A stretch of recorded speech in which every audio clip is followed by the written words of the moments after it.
Hello friends, मैं अर्चना बरनवाल हिंदी से UGC net qualified. हमने यूजीसी नेट 11 दिसंबर जून 21 तक के 20 क्वेश्चंस कर लिए थे सॉल्व। तो आगे के क्वेश्चंस देख लेते हैं।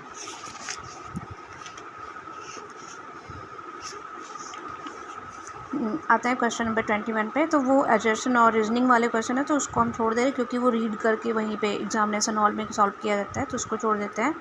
देख लेते हैं नेक्स्ट क्वेश्चन, क्वेश्चन नंबर 22। किसी वस्तु के प्रत्यक्ष ज्ञान या भावना से हमारी अपनी सत्ता के क्रोध का जितना ही अधिक तिरोभाव और हमारे मन की उस वस्तु के रूप में जितनी ही पूर्ण परिणति होगी, उतनी ही बढ़ी हुई हमारी सौंदर्य की अनुभूति कही जाएगी। यह कथन किसका है? तो यह कथन जो है आचार्य रामचंद्र शुक्ल का है, क्योंकि ऐसी गूढ़ और गंभीरता वाली बातें वही कर सकते हैं। और ये जो है हिंदी साहित्य के इतिहास से ली गई है ये पंक्तियाँ। ठीक है। क्वेश्चन नंबर 23, यशपाल कृत झूठा सच उपन्यास के केंद्रीय विषय कौन से है? तो झूठा सच अगर आपने पढ़ा होगा तो इसको आसानी से सॉल्व कर सकते हैं। इसका ऑप्शन नंबर 1 है विभाजन की त्रासदी, दूसरा है नारी की व्यवस्था का वर्णन, व्यवस्था और शोषण, तीसरा सांप्रदायिक दंगों की भयावहता, भारत छोड़ो आंदोलन। तो इसमें सांप्रदायिक दंगा दिखाया गया है, तो बी होगा। तीसरा तो है ही, और पहला है कि विभाजन की त्रासदी। हाँ, पहला और तीसरा होना चाहिए, तो इसका करेक्ट आंसर होगा ऑप्शन नंबर बी, 1 और 3। क्वेश्चन नंबर 24 देख लेते हैं। इसमें सुमेलित करना है। मिलन के पल केवल दो चार, विरह के कल्प अपार। तुम भूल गए पुरुषत्व मोह में, कुछ सत्ता है नारी की। सिंधु की निस्सीमता पर लघु लहर का लाश कैसा, दीप लघु सिर पर धरे आलोक का आकाश कैसा। उपल वृष्टि हुई तम छा गया, पट गई मही कंकर पात से। तो आप इसको मिला लीजिए। हमें जहाँ तक पता है कामायनी से कोई रिलेटेड है, अगर आप मिला सकते हैं तो। कामायनी से है तुम भूल गए पुरुषत्व मोह में, कुछ सत्ता है नारी की। तो पहले बी का 4 अगर देख लीजिए कहीं मिल रहा हो, ऑप्शन सी में है बी का 4।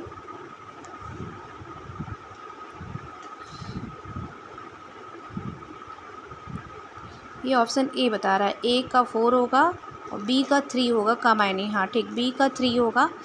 ए का है 4 से परिवर्तन से लिया गया। मिलन के पल केवल दो चार, विरह के कल्प अपार, ये परिवर्तन से है। भूल गए तुम भूल गए पुरुषत्व मोह में, कुछ सत्ता है नारी के, कामायनी से। सिंधु की निस्सीमता पर लघु लहर का लाश कैसा, सांध्य गीत से है। उपल वृष्टि हुई तम छा गया, पट गई मह कंकर पात से, या परिप्रवास से है। भाषा भूषण का विवेच्य है, तो जितने भी भूषण अलंकरण ये सब जो हैं, तो ये सारे अलंकार से संबंधित होते हैं। ये बात आप ध्यान रखिए, तो इसको आसानी से सॉल्व कर लेंगे। छंद, अलंकार, रस, ध्वनि, तो इसमें अलंकार होना चाहिए ऑप्शन बी, तो करेक्ट है ये। और यह भाषा भूषण ग्रंथ के रचयिता हैं जसवंत सिंह जी। इन्होंने 212 दोहों में अलंकारों का निरूपण किया है। क्वेश्चन नंबर 26 देख लेते हैं। कुबेरनाथ राय के निबंध संग्रह है बेहया का जंगल, कामधेनु, आगम की नाव, दूसरी सतह। तो इनका आगम की नाव और कामधेनु है, तो दूसरा और तीसरा करेक्ट होगा ऑप्शन बी। और इनकी रचनाओं को देख लेते हैं। प्रिया नीलकंठी, रस आकेटक, गंधमादन, विषाद, योग, निषाद बाँसुरी, महाकवि की तर्जनी, मन पावक की नौका इत्यादि। बेहया का जंगल जो है कृष्ण बिहारी मिश्र का है, दूसरी सतह या शरद जोशी का है। क्वेश्चन नंबर 27 देख लेते हैं। प्रकाशन वर्ष के अनुसार निम्नलिखित रचनाओं का सही अनुक्रम क्या है? भारत की भाषा समस्या, मार्क्स और पिछड़े हुए समाज, प्रेमचंद और उनका युग, भारतेंदु युग और हिंदी की विकास परंपराएं। तो ये सारे जो हैं उनकी रचनाएं हैं, क्या कहते हैं, हाँ, रामविलास शर्मा जी की है। तो सबसे पहले उन्होंने प्रेमचंद पे ही लिखा था, तो प्रेमचंद वाला जो ऑप्शन आएगा वो पहला ही आ जाएगा, तो यानी सी ऑप्शन करेक्ट होगा, थर्ड वाला। तो पहले आएगा प्रेमचंद और उनका युग, भारत की भाषा समस्या, भारतेंदु युग और हिंदी भाषा की विकास परंपरा, फिर आएगा मार्क्स और पिछड़े हुए समाज। क्वेश्चन नंबर 28 जो है असर्शन और रीजनिंग का है, तो उसको छोड़ देते हैं, देख लेते हैं। क्वेश्चन नंबर 29, चित्तौड़ का सर्वनाश सुमिलित करना है। बसंत जुलूस रुका है, गांव का मन, कौन सा किसका है? तो अगर आप जानते होंगे गांव का मन विवेकी राय का ही होगा, क्योंकि वो ग्रामीण प्रधान लेखक रहे हैं, तो गांव का मन उनका होगा। नहीं, वो विद्यानिवास मिश्र का है। जुलूस रुका है वह विवेकी राय का है। ये मेरे समझ से वो है,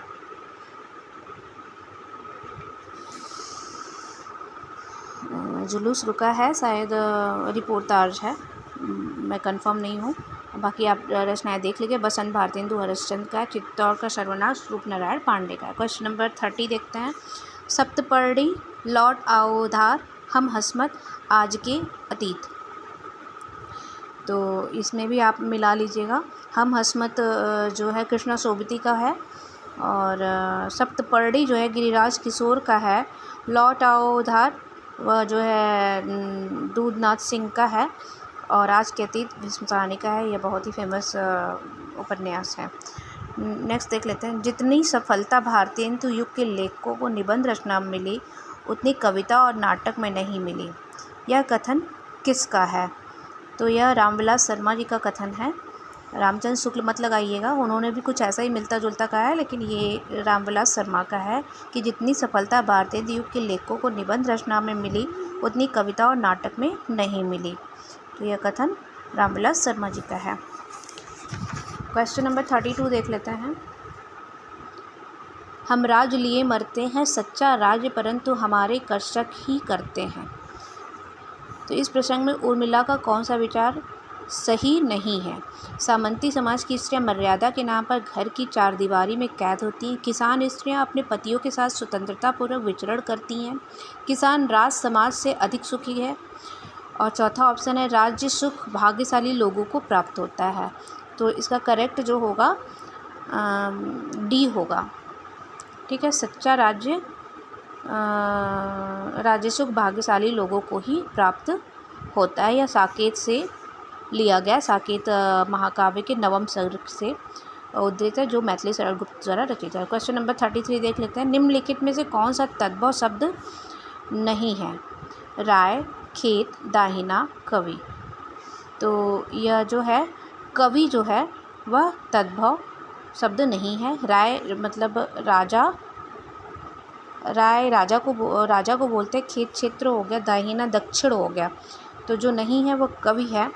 और क्वेश्चन नंबर 34 असर्शन रीजनिंग का छोड़ देते हैं हम, आ जाते हैं 35 पे। अज्ञे के उपन्यासों के पात्र हैं राधिका, भुवन, सरस्वती और प्रशांत। तो इसमें जो है भुवन तो है ही है और सरस्वती भी हैं, आपके उससे है, भुवन और सरस्वती ये दोनों ही होंगे। भुवन जो है नदी की द्वीप से हैं और सरस्वती से शेखर एक जीवनी से हैं। तो इसके जो ऑप्शन दिए हैं तो 2 और 3 होने चाहिए, देख लेते हैं। 2 और 3 सी में है, तो सी करेक्ट हो गया। शेखर एक जीवनी से शेखर, सरस्वती, शारदा, शशि है। नदी के द्वीप में भुवन, रेखा, गौरा और चंद्रमाधव है। अपने अपने अजनबी में सलमा यूके हैं। 36 क्वेश्चन क्या है देख लेते हैं। निम्नलिखित में मैला आंचल उपन्यास के पात्र हैं कमला, शाहनवाज, सहदेव मिसिर, बलभद्र नारायण। तो जो है कमला और सहदेव मिसिर यह जो है मैला आंचल के उपन्यास के पात्र हैं। उसके और भी पात्रों के नाम जान लीजिए। बालदेव, बावन दास, कालीचरण, लक्ष्मी, कमलीक, राम केलावन, रामदास, सेवादास, राम कृपाल सिंह, डॉक्टर प्रशांत, तहसीलदार वासुदेव। अच्छा, ये जो उपन्यास है जो आपकी एनटीए नेट में लगे हुए हैं, उनको आप एक बार पढ़ जरूर लीजिएगा और उनके पात्रों को ध्यान से पढ़ लीजिएगा, जिससे कि याद हो जाए। रामचंद्र शुक्ल 37 रामचंद्र शुक्ल के अनुसार शिव सिंह सरोज में गिनाए गए ग्रंथ हैं राम सतसई, कड़खा रामायण, दोहावली, कवित्र रामायण। तो इसका ए ऑप्शन करेक्ट है 1 और 2। राम सतसई और कड़खा रामायण। अच्छा, ये सब जल्दी याद नहीं होता, तो जो आपको नहीं पता है तो उसे एक तरफ नोट डाउन करते हुए जाइएगा, जिससे कि जब एग्ज़ाम टाइम हो तो आप इसको मतलब रोज़ रोज़ अगर एक बार भी वॉच करते हैं तो रिवीजन होता रहेगा। नेक्स्ट देख लेते हैं क्वेश्चन नंबर 38। मैं चाहता हूँ कि साहित्य संबंधी धारणाएं वास्तविक साहित्य में विश्लेषण के आधार पर बनाई जाएं। ये पंक्तियाँ एक साहित्यिक डायरी के किस प्रकरण से ली गई हैं? एक लंबी कविता का अंत, कलाकार की व्यक्तिगत ईमानदारी, तीसरा क्षण, एक मित्र की पत्नी का प्रश्न चिन्ह। तो यह सी से है, तीसरा क्षण। तो ये मेरे समझ से यह पहला ही प्रकरण है साहित्यिक डायरी का। ठीक है, तो देख लेते हैं। मैं चाहता हूँ कि साहित्य संबंधी धारणाएं वास्तविक साहित्य में विश्लेषण के आधार पर बनाई जाए। यह तीसरा क्षण से संबंधित है।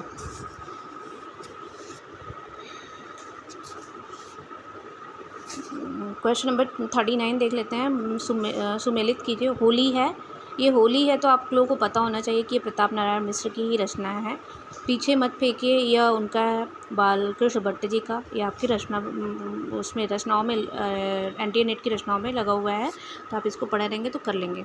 2 तो हमें मिल ही गया, ए और बी। ए जो है प्रताप नारायण मिश्र, ए का 3 से मैच करा देंगे, बी का जो है बालकृष्ण भट्ट 4 से, तो यानी सी करेक्ट होगा। और बाकी मेरी जन्मभूमि हजारी प्रसाद द्विवेदी जी का है और परंपरा बंधन नहीं, ये विद्यानिवास मिश्र जी का है। क्वेश्चन नंबर 40 देख लेते हैं। ये भी सम्मिलित करना है, कुछ वो है काव्य से रिलेटेड है। प्रकृति जाके जोई अंग परी, स्वान पूज कोटिक जो लागे, सुदिन काहू करी, बहुविध चित्र बनाए के हरि रच्यो क्रीड़ा रास, जही न इच्छा जूलिबे की, ऐसी बुद्धि के पास, थारो रूप देखिया अटकी, कुल कुटुंब सजण सकल बार बार हटकी, गुरनित मोहित प्रबोध दुखित देखी आचरण मम, मोहि उपजई अति क्रोध, दम्भहि नीति की भावई। तो यह किससे रिलेटेड है? तो हम अगर देखें मीराबाई का जो है इन्होंने राजस्थानी हिंदी का प्रयोग किया, तो ये थारो सी वाला तो इनका ही लगना चाहिए। सी का 3 सी में है और डी में है, तो इसका करेक्ट आंसर होगा सी। तो देख लेते हैं, मैच करा लेते हैं। प्रकृति जाके जो अंग परी, यह सूरदास जी का है। बहुविध चित्र बनाए के हरि रच्यो क्रीड़ा रास, ये कबीरदास जी का है। थारो रूप देखिया अटकी, कुल कुटुंब सजड़ सकल बार बार हटकी, ये मीरा का है। गुरनित मोहि प्रबोध दुखित देखी आचरण मम, यह तुलसीदास जी का है। तो हमने 40 क्वेश्चन अब तक लगा लिए हैं। आगे की वीडियोस के लिए हम अगले वीडियो का इंतज़ार करेंगे। Thank you.